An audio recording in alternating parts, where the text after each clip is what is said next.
How do I start this thing?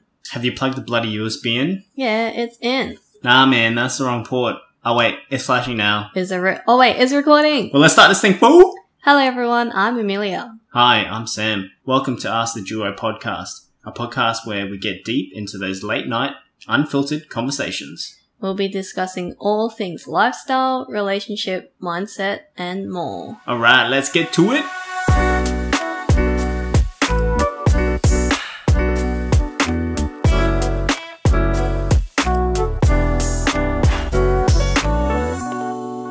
Welcome back.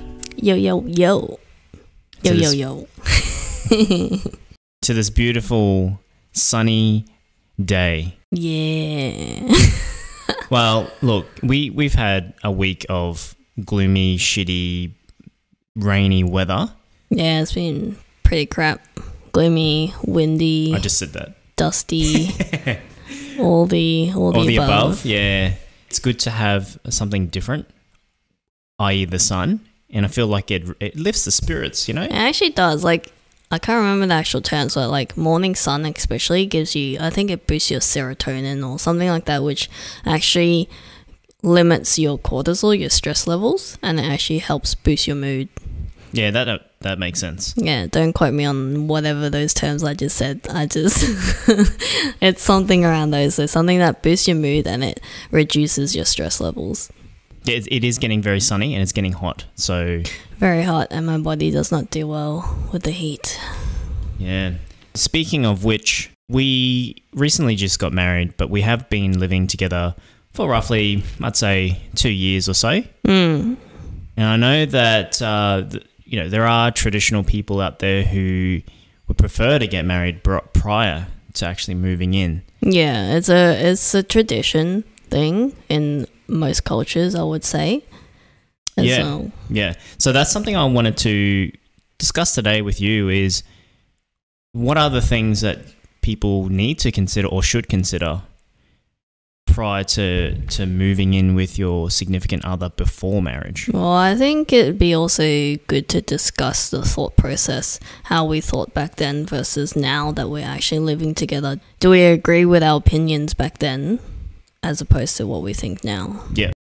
And that is a good point because obviously what we were thinking at that point in time, it's going to be different to what it is now. Thought processes change, so that's all good. But let's start with you. What were your thoughts, let's say 5 years ago or even 10 years ago? Did you see that it'd be good to move in with your significant other, like a serious relationship before you get married? Yeah, so I'm a big advocate for moving in before marriage. And the reason why is because you want to expose yourself to your significant other. You want to learn and understand what their habits are and just their routine. And how I felt 5 years ago, it was exactly that. It was, okay, well, how can I know that I can actually live with this person? Yeah. And actually be around this person 24/7. Yeah, but this would be for a serious relationship, right? It's not someone that maybe you've dated for a year, 2 years or something. Yeah, 100%. So it has to be someone that I've been in a long-term relationship. And I mean like 3, 4, 5, 6 years. Some people have different interpretations of what long-term should be, right? So, but for me, it was that sort of time frame. Yeah. What about you? Mine was actually quite different. I was trying to think back how I used to think. I can't really pinpoint what reason there was behind it, but I would say I was quite traditional. How I knew it, and I think how either media, families have also told me that you shouldn't actually move in with someone unless you're married, and then you move in with them, find a house and do all that kind of stuff. So I don't have a reason behind it. I think the only other reason outside that I can see is like from a parent's point of view, if you move in with someone before you get married, it's more like, having sex before marriage, that kind of stuff is maybe that tradition. And that's what they didn't want to see or hear about because, potentially if you move in, you get married and all that kind of stuff and it doesn't work out, it's like what happens? So I think that's the tradition.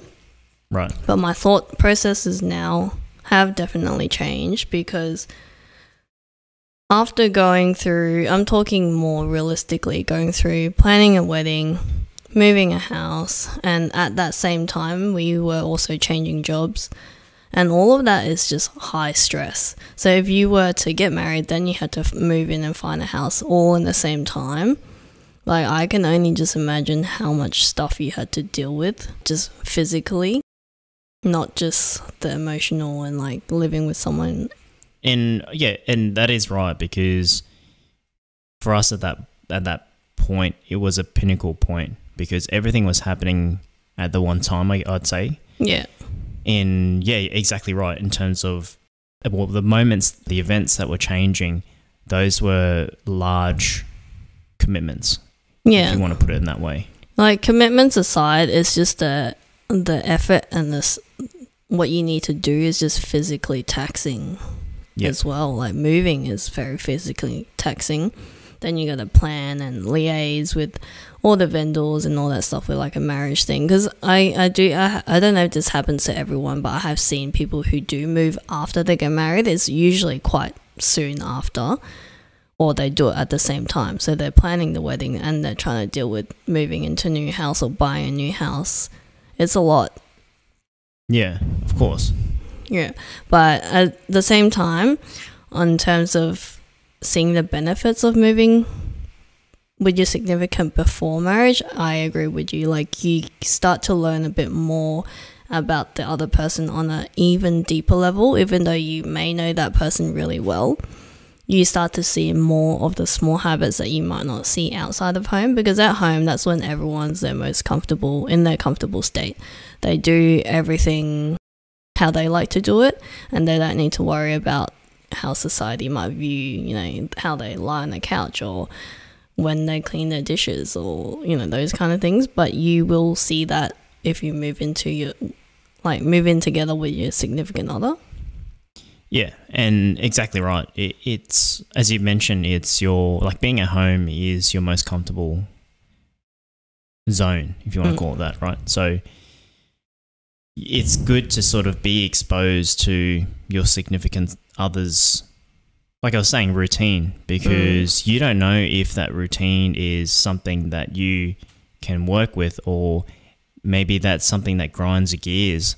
And I think it's a good way to really learn yourself and your partner. Yeah.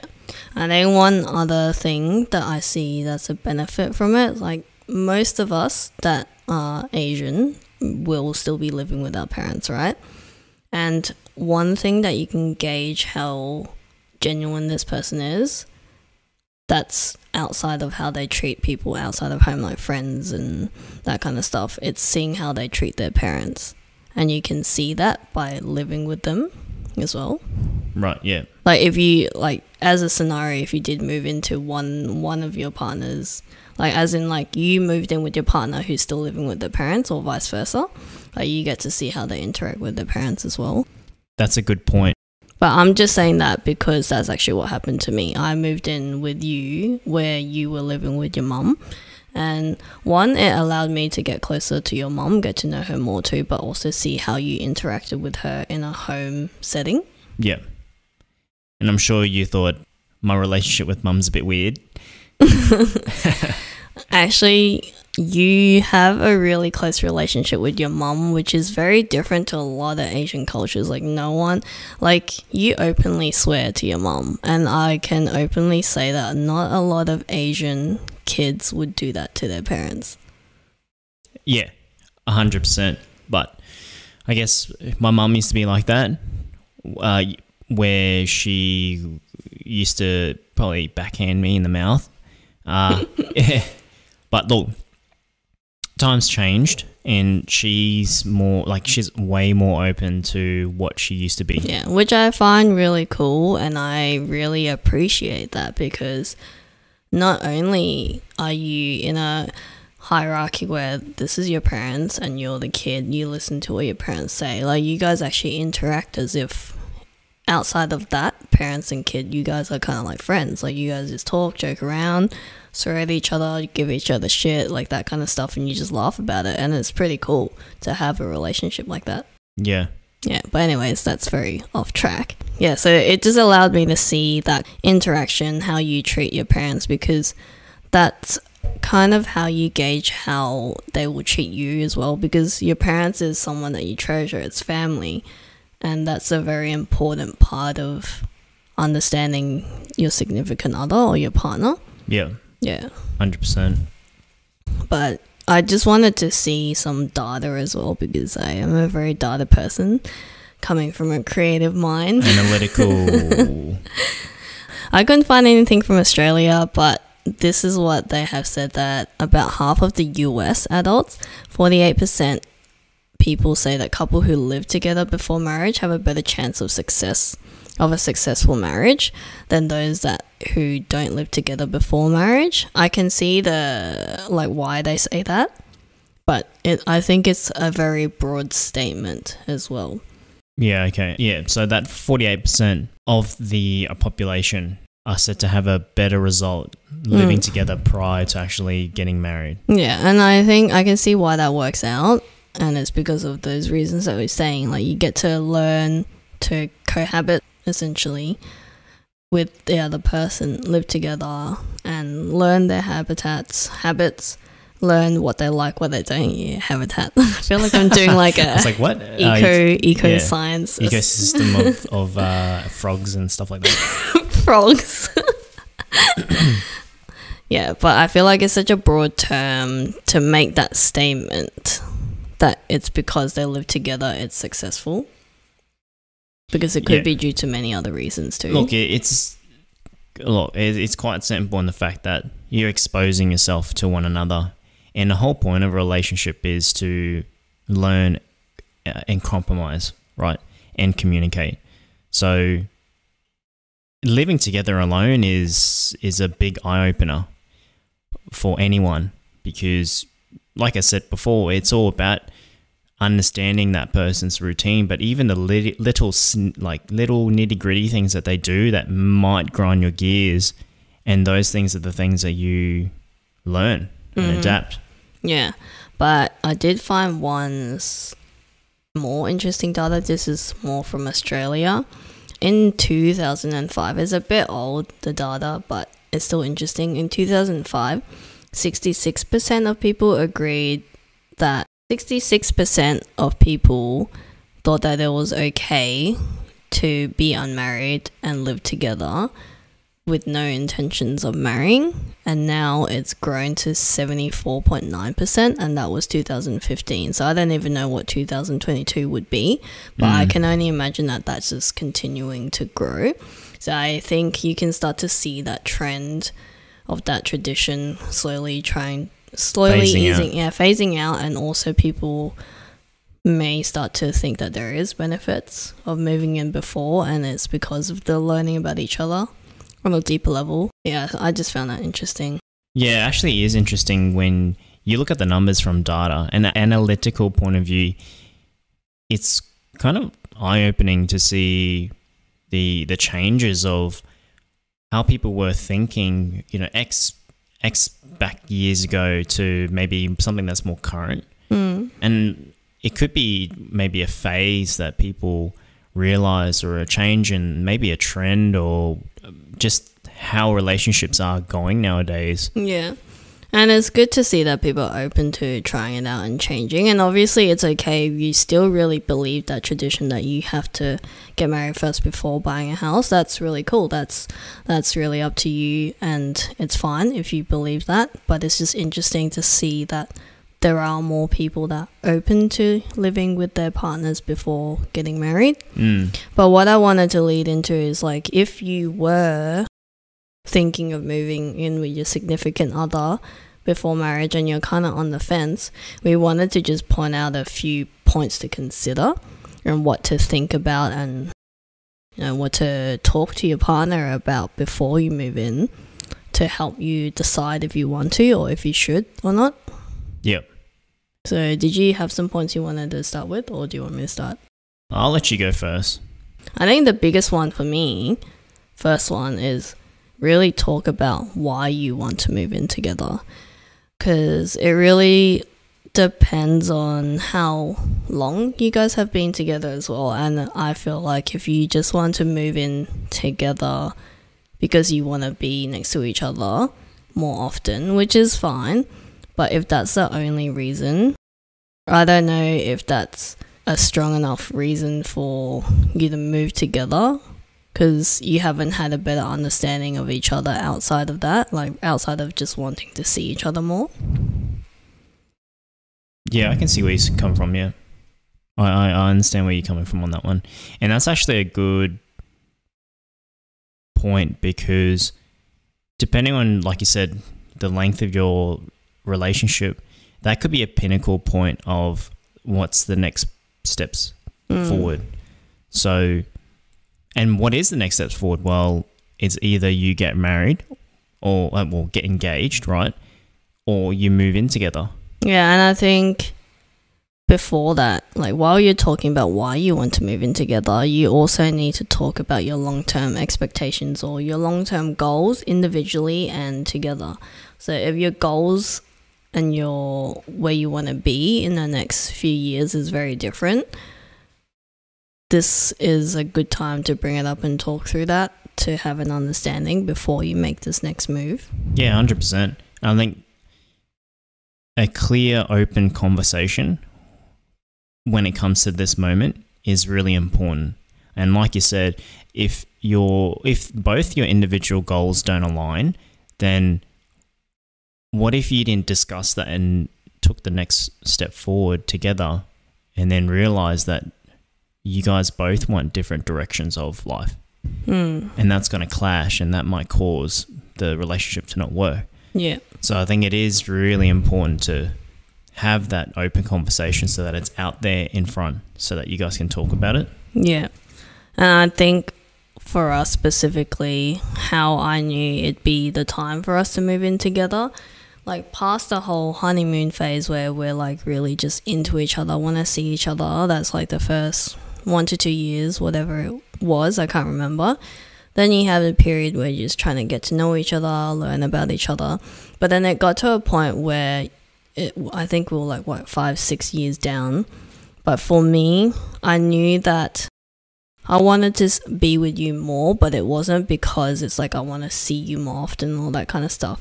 It's like, it's just this feeling that you have that you just want to know what it's like to live with each other and learn about each other in an even deeper level now, outside of just wanting to see each other more.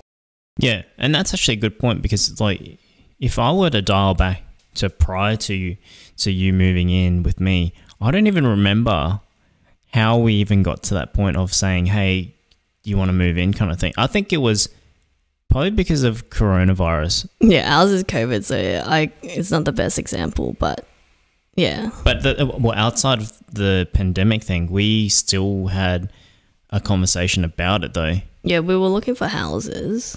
Yeah, that's right. We were looking at buying, and then obviously this whole thing happened, and me personally at that time, I thought, well, we're probably not going to get anything right now because everything's on hold, so why not you just move with me? Yeah, and that was good. I think for us as a couple, there wasn't much to say about it. It was just very seamless. The transition was pretty smooth, and there wasn't anything that was too different where we got so shocked that we argued about something. It was just like, oh, that's interesting. Yeah, look, we had a good transition, and there wasn't anything significant that I felt like it was a make it or break it thing. Obviously, there were things that you did that I realized, and I did that you realized, but it wasn't anything that, it's like a deal killer. It was definitely something that I could obviously work with and accept. Yeah. But yeah, that was the first point. It's just that you have your honeymoon phase where you want to be next to each other, but that's not the feeling that I was trying to explain, where you want to be with each other more to understand. It's like after you understand each other, then you get to this point where you won't get to know each other on a deeper level until you're actually living together. So that was my point where I'm like, okay, I think we need to actually live together to understand each other even more. Yeah. So that was like understanding why you want to move in together. But did you have a point you wanted to add? In terms of that, no, that was really what I wanted to say was at that point in time, it was about just similar to what you were saying, taking the relationship to the next point, right? So what's another point that someone might want to consider?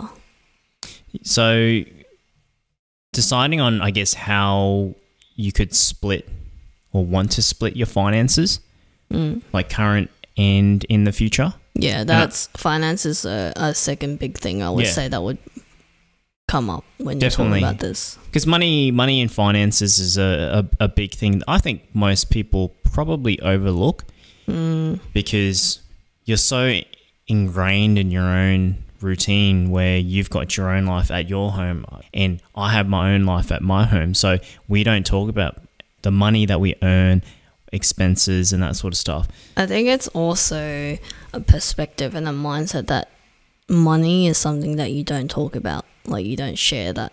And I think some people don't bring it up is because they don't want to talk about it and they feel like if they bring it up it might be too intrusive. But you just got to think it's not, you need to talk about it, and there are good ways of how you can form this conversation.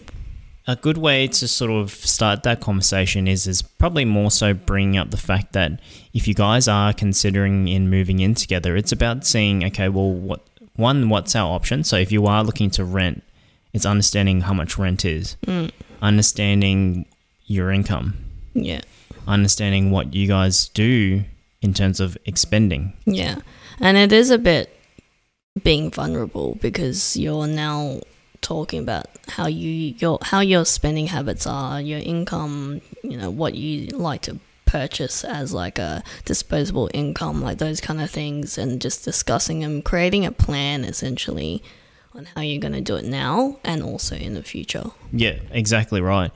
And I think it's a good point in your life where when you are taking your relationship to the next level, this is probably one of the best, well, like you said, one of the most vulnerable conversations that you need to have and will always come up in the future as well. Yeah.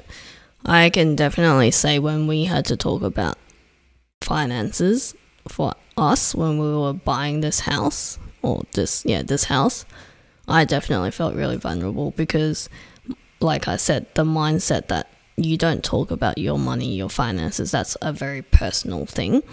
And I've never shared that to anyone. So sharing that and trying to openly talk about that and create a plan was definitely uncomfortable for me, but I knew it had to be done. Yeah. And for me, I obviously never shared my finances, right? I mean, maybe, this is how much I earn, but in a deeper level of what your monthly expenditure is and how, what's your monthly commitments and that sort of stuff. Like it's, like you said, it's pretty deep. Yeah, and it's also scary because you don't want to manage someone else's finances, but you can't. It's not that you have to manage theirs, but now you have to start to discuss how much you need to put in and how much I need to put in. So you kind of have to oversee or overlook what the other person's doing, and then because of that, that's how you understand how this new finance plan will work. But for me personally, why I was scared or worried or feeling vulnerable is because I need to see what you're doing, and then we need to discuss how much you need to put in. But I don't want to do that because that's me. I feel like I'm just starting to control what you need to use as your money. Yeah, and look, there's a right and a wrong way of approaching that. Yeah. With any other conversation, right? And it's just having that open conversation. And look, there are other people out there who maybe doesn't want to have this kind of joint control of finances, right? There's some couples out there that prefer to just let the other significant other control finances. Yeah, like if you can feasibly do that, that's completely fine. But this is just as a person, as a couple who needs to actually split their finances, you need to have that talk. Yeah, and I mean, regardless of splitting, I think it's still a good thing to have this conversation. Because you can't just assume, oh, okay, you're going to pay for the home loan, I'll just sit here and I'll pay for the bills or something like that. But you don't know that until you talk about it. Exactly right. And communication is the key, right? So it is very, very important to have this conversation. Yeah, and that finances as well, that includes, you know, if you have any debts like credit cards and all that kind of stuff, you got to talk about it because that will affect your finances. But that's a finance talk. We'll leave that for financial institutional people to give that financial advice. Yes. Another one I think is a big one for us is it's not cleanliness and hygiene. We're both quite clean and organized. But the style and habits and schedules of cleaning, I think, was an eye-opener for you. And also, I had to try to listen to what you wanted to say about how to clean. Yeah, and this was probably one of the biggest things that, like, I at first struggled to understand. And I think that's it. Look, came down to household culture, like the way I was brought up. I was always taught to be like this. So I think that, so for an example, I am very cleanly in the fact that I'm active at cleaning. So if I am using something, I'll clean it straight away and I'll put it away. Anything in relation to just cleaning, I'll do it straight away. Yeah. And then whereas for me, it's not just cleaning. I'm a person who is all about efficiency. So I would bulk everything that I do into one group. So say I ate breakfast, I had a plate. Like one plate isn't worth me to clean it straight away and put it away. I'll wait till maybe lunchtime, I've had lunch, then I'll clean it on one go. Like I'll dedicate my time to clean everything in one bulk. Same thing with like replying to emails. I don't want to type an email, reply to one, do some work, jump back into email. Like I like to let that email accumulate a little bit, then I can dedicate my whole entire time where I'm 100% focused and just reply to all the emails. That's just how I am. It's more efficient to me that way. Like for me, I personally feel more efficient because I feel like if you had to jump in and out and do all that kind of stuff, I feel like you're wasting a lot of time. Yeah, which I agree. And look, it comes down to what the task is specifically. Yeah, like obviously the task also does depend, like it does change how you do that. And I think the tasking is what will dictate how you can time manage and whether or not you can bulk or mass bulk. So I think that was a massive opener for me because I'm sharing stuff with you, and sharing stuff meaning I need to make sure that when it comes to time that you need to do something or you need to use something that I've just used, I want to make sure that you can use it without, I guess, hindering your capabilities of doing something. So initially it was a big shock for me because I was always taught to be cleanly in the fact that you need to consider what other people would need to use after the fact of me using it.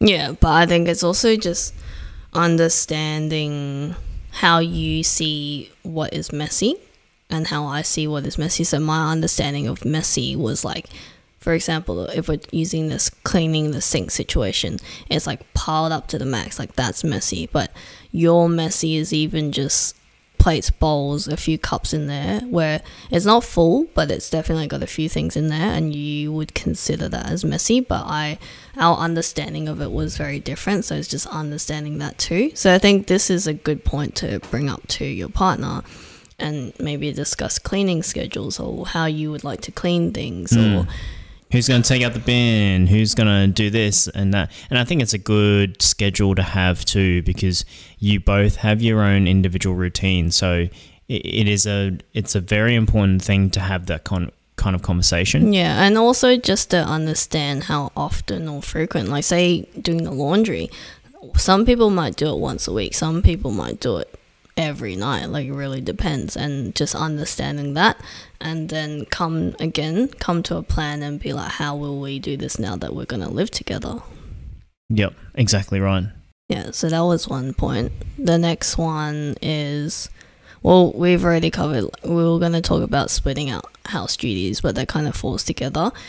I think another one would be creating a home together and how you would do that. So that's including maybe the cooking or how the interior, all that kind of stuff, because you want to make your home feel like a home, but everyone has their own style too. Yep, correct. So understanding that is also really important. Yeah. So this one was, I guess it was a pretty easy thing for us. Yeah, thankfully we both have similar styles in terms of decor.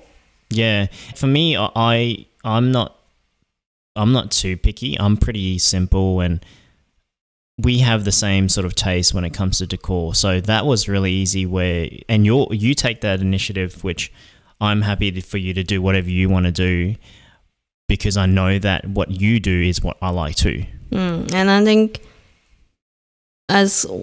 even though, I knew that you were fine or easygoing, but I still made it a point that I come and ask you what you thought about it, even though, yes, I could pretty much assume that you'd say yes, but I'll still be like, hey, I'm thinking of getting this, what do you think? I would still communicate to you. I wouldn't just be like, I'll just buy this. Yeah, 100%. And I think it is important still to have that question or conversation about it, because if let's just say I didn't like your style, I would still want to know what you're doing.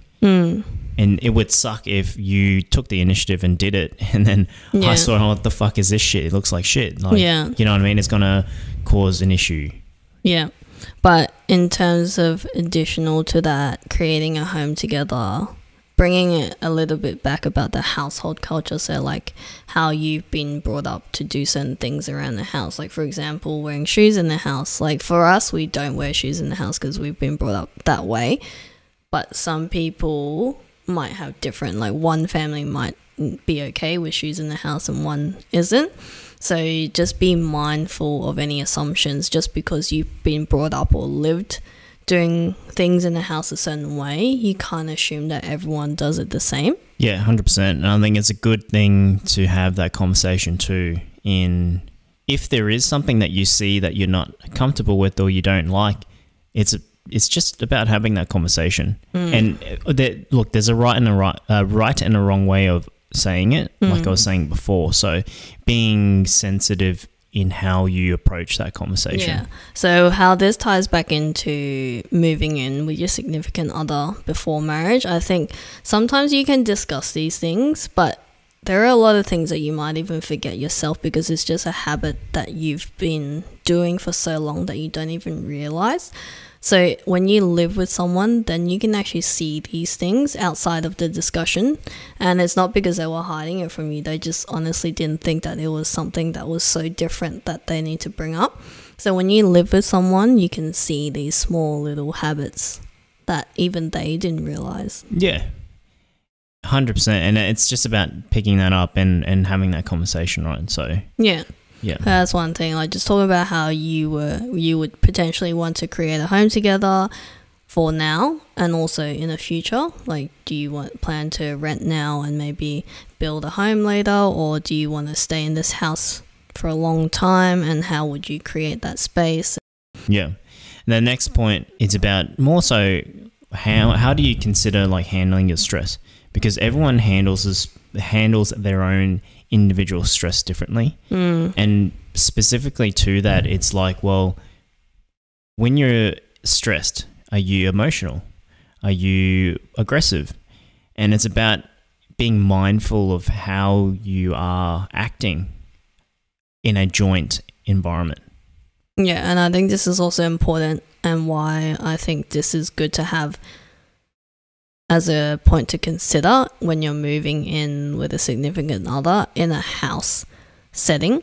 It's because when you handle stress outside of home, I feel that it can be quite different because you have a filter up. Like, you know that you can't lash out on someone, for example, which hopefully no one really does. But like, you have a filter where you know that you have to respect people and all that kind of stuff. Whereas at home, that's when you are more relaxed and you tend to deal with your stress at home in a different way as opposed to how you do it outside, if that makes sense. Yeah, and what I was saying is being mindful about how you how you express yourself, right? So for an example, when I'm stressed, sometimes depending on my stress level, sometimes I am quite short in the fact of my answers or maybe how I treat certain people. And sometimes that would reflect back on you. And you obviously let me know as to why the fuck am I being a dickhead. So, and at the same moment, I'm not realizing it because I'm obviously so focused on whatever that's affected me. Yep. So it's just being mindful of how you obviously handle that stress. Yep. And understand that you're going home to a joint environment. Yeah, and that's why I was saying, like, when you're outside, you tend to not do that because you're either with colleagues or with friends and you have that filter out where you're like, okay, I shouldn't do that. But then once you get home, you do kind of let a bit of that short temper out. Like, obviously not saying that you do it as a constant thing, but it can happen. So that's like having an understanding of that before it happens, I think would be very helpful, so that now I'd be like, okay, he is actually really stressed and that's maybe why he's short-tempered. Then I can bring it up to you rather than being shocked and then it creates an argument. Then you start arguing over it because you don't know where this came from. Yeah, and it's about having that conversation too, because if I am stressed, you would ask me, oh, what happened at work? And then one, you're talking to me and it helps me release. And two, it also helps you understand my mood. Yeah. And that routine on that. So that's a really good one. And we did talk about this already, but just get vulnerable. And I think vulnerable in this situation is more like talk about what you might be afraid of after you move together. Like, what are some fears that you might be thinking might happen? And if you know that, then at least you as a couple can tackle that together or have an understanding and watch out for it. Yeah, that's actually a really good point too, because being vulnerable is the only way that you can better yourself. And being in that relationship or a relationship is all about working together and improving each other and supporting each other. So I've been seeing a lot of these motivational speeches and quotes where it's like, to build a relationship you need to be vulnerable, because if you're gonna have a guard up, people won't have a better understanding of you, and then you can't really openly discuss the things that either you're scared of or your worries and that kind of stuff, which is all part of learning about each other. Yeah 100%. And I think for us, my fear was more like, because you know how they say, like, when you have time apart you get to miss each other more, but it's like once we've moved in together and we're seeing each other each day, as an example, my fear was like, will you start to not miss me as much, or you won't give me get sick of me, or you don't give me that attention. Like, that's the kind of fear, and I did voice that to you. So it's like making that understanding that I do have that fear that if we see each other more, like, to still do things together even though we're in the same house. Yep. No, that definitely does make sense. And I think it's a really big thing that could be a fear thing from that particular partner too, because they're not, I think they're probably more restricted to have that conversation with their significant other as well, because they think that potentially it's going to scare them away.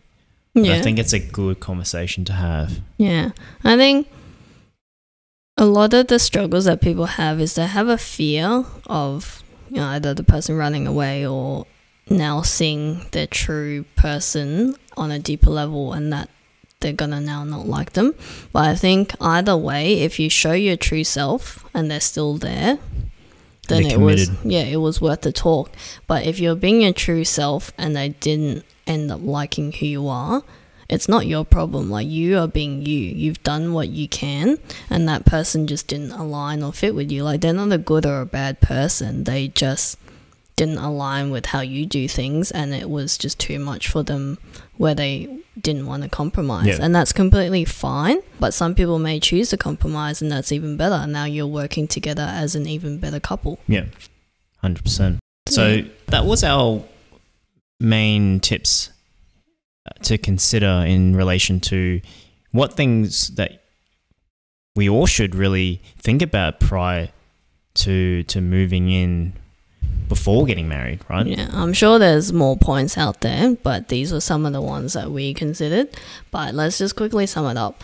So, first one is essentially just talk about why you want to move in together, and also that would lead on to discussing your finances and potentially how you want to split it currently and also in the future. And if you have any debts, just openly talk about it. There's nothing wrong with having debts. Credit card is a debt, as an example. So just talk about that kind of stuff. And it is a vulnerable thing to talk about, but it needs to be done. And there are right ways to talk about it. So once you start to talk about it, it will get easier. Discussing cleaning routines or household duties and understanding how each other like to do these duties and understand how they like that to be done, and seeing if that works with you or if it's the same or if it's different. And if it's different, how will we work around this? How can you guys both come to create a home together? Whether it's sharing different decor styles and food and that sort of stuff, right? And it's important to have that conversation because everyone's tastes are going to be different, right? And then the rare occasion where you both like each other's style, then it's a win. Yeah. And also that as well, like creating a home together, everyone is brought up differently. So just having an understanding of their household culture, how they've been brought up and the habits that they do, and just interesting to learn off each other in that manner. Yeah. Consider how you handle stress. Every individual handles stress in a different way. So it's a good conversation, and even being attentive to how your partner is acting when it comes to that moment. Yep. Be vulnerable. Discuss the fears when you guys are moving in together. So I think it's a very important conversation to have so that you both know, one, how to really understand each other's fears or weaknesses potentially and learn from that together. And help each other grow. Exactly right. That's it. And if you guys have other points to consider, we'd really love to hear it. I'm sure other people would love to see some other pointers to help them out if they're considering moving in with a significant other, whether or not they're going to get married yet, but it's still interesting to think about. Yeah, and drop a comment or slide into our DMs if there's any particular topics that you guys would love us to have a discussion about, because we're very open to that. Yeah, let us know. It'd be cool to see what you're interested in hearing too. Yeah. That's it for now. Bye, guys. Bye. Thank you so much. If you have reached to the end, we really appreciate you for tuning in. And if you like what you hear, please share it with your friends or family and subscribe to our podcast on whatever platform you are listening to. Make sure you share any topics you'd like us to cover or questions you might have to our Instagram. Slide it into our DMs. Pika. You can also stay in the loop of all the behind the scenes and the release of our new episodes there too. Our Instagram is Ask the Duo Podcast. That's AskTheDuoPodcast.